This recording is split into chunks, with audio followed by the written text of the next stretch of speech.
New York, the United States is hitting records in daily coronavirus cases. But China, the country first afflicted with the scourge, is having a different experience. Unlike the Trump administration, which has said it is prioritizing opening the economy while essentially giving up on controlling the pandemic, China moved aggressively to stop the virus. The result, China's economy is growing, and life there is returning to a semblance of normal, while the United States is struggling with a third wave of infections and the prospect of new restrictions. Economic growth in China has surged, hitting 4.9% in the latest quarter, and consumer spending has slowly started to recover. Residents are once again flocking into malls, bars, concert halls and hair salons, while schools, subways and offices are crowded. China has effectively sealed off its borders from the outside world and doubled down on efforts to eradicate the virus. When a crop of cases emerges, the government swiftly shuts down vast areas and quickly tests millions of people to help keep local transmissions near zero. China's authoritarian government has the ability to act in a way that democracies that must be accountable to the public cannot. But it has demonstrated that the way to open the economy is to first safeguard public health. While Mark Meadows, the White House Chief of Staff, has said the United States is not going to control the pandemic but will focus on getting vaccines and therapeutic treatments to combat the disease, China's approach has helped to restore confidence and allow businesses to reopen. During a recent national holiday in China, when hundreds of millions of people went on trips nationwide, tourists crammed shoulder to shoulder to celebrate along the banks of the Huangpu River in Shanghai, some without masks. At Yellow Mountain, in the eastern province of Anhui, thousands of people squeezed into narrow hiking trails, bumping into each other as they passed by granite peaks and pine trees. People aren't panicked anymore, said Eric Zi, who works at an internet company in the eastern Chinese city of Hangzhou. You can eat at restaurants, go to movies and play sports. Life has basically returned to normal.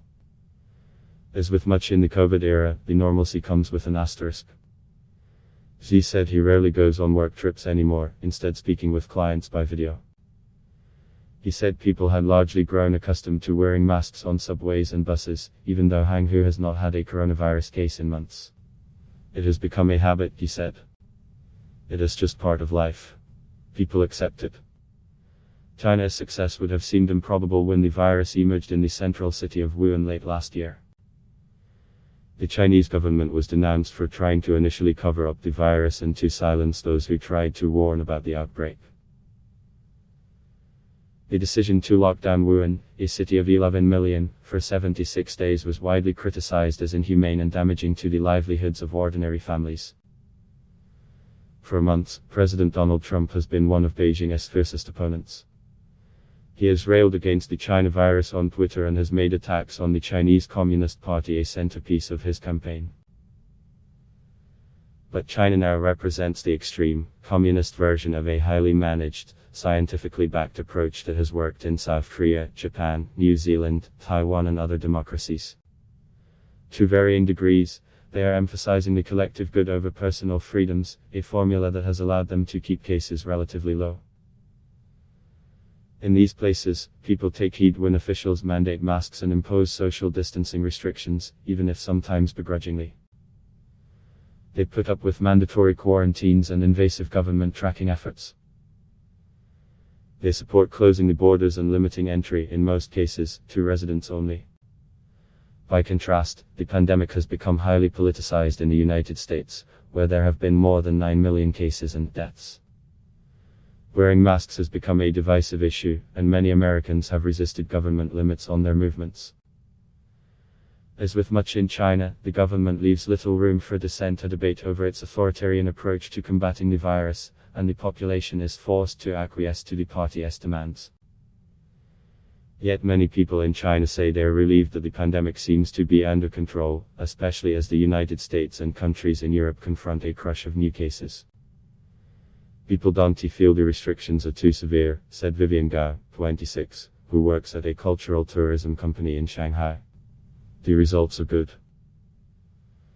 When tourism came to a halt amid the outbreak, Gao's company cut her salary for several months by 2/3, to about $300 a month, straining her budget.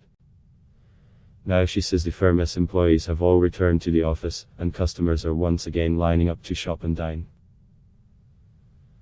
Life is back on track, said Gao, whose salary has been restored.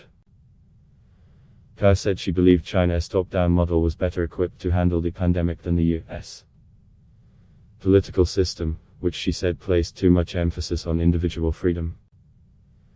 In China, a word from a superior can be heard immediately and implemented quickly, Gao said. It is the difference between individualism and collectivism. The distinction between the two countries has fueled a propaganda frenzy, with officials highlighting the surge in cases in the United States to tout the strength of China's authoritarian system and deflect attention from domestic problems.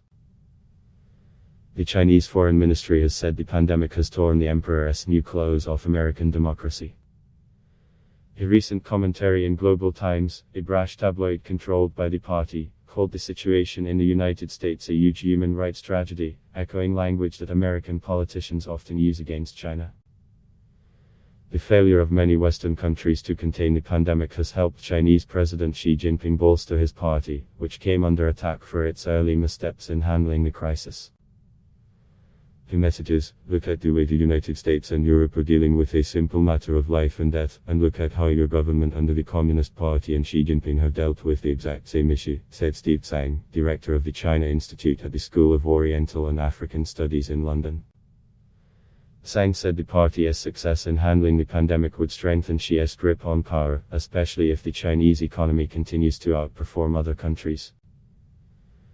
It will simply reinvigorate him in his efforts to tighten up control of society, he said. China, though, can declare outright victory. The economy remains in a precarious position, and its strength depends in large part on whether the party can maintain a sense of confidence among the public.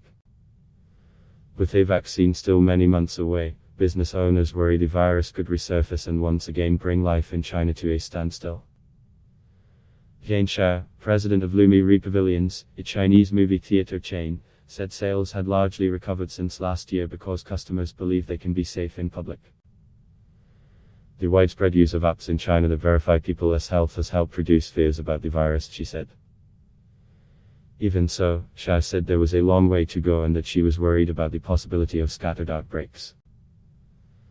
I can expect we will live in a panic-free society before vaccines are introduced, she said. The country is also navigating a fine line between encouraging people to be vigilant about the virus and fueling paranoia. When a single asymptomatic case of the coronavirus was detected last week in Kashgar, in the western region of Xinjiang, authorities rushed to lock down the city. Officials demanded that more than 4 million people undergo tests for the virus, eventually finding nearly 200 cases, largely asymptomatic. The Massachusetts testing effort followed similar drives in the cities of Wuhan, Beijing, Qingdao and Urumqi, after clusters of cases emerged. China's authoritarian hammer has been a staple of its strategy from the outset, helping it move quickly and bluntly to vanquish resurgences of the virus. But the government's tactics also provoked anger among residents, who say authorities have at times reacted too harshly. Yabulay Naji, a 38-year-old owner of a pilaf stand in Kashgar, said shops had been ordered to close, and residents were staying indoors. We can't go anywhere.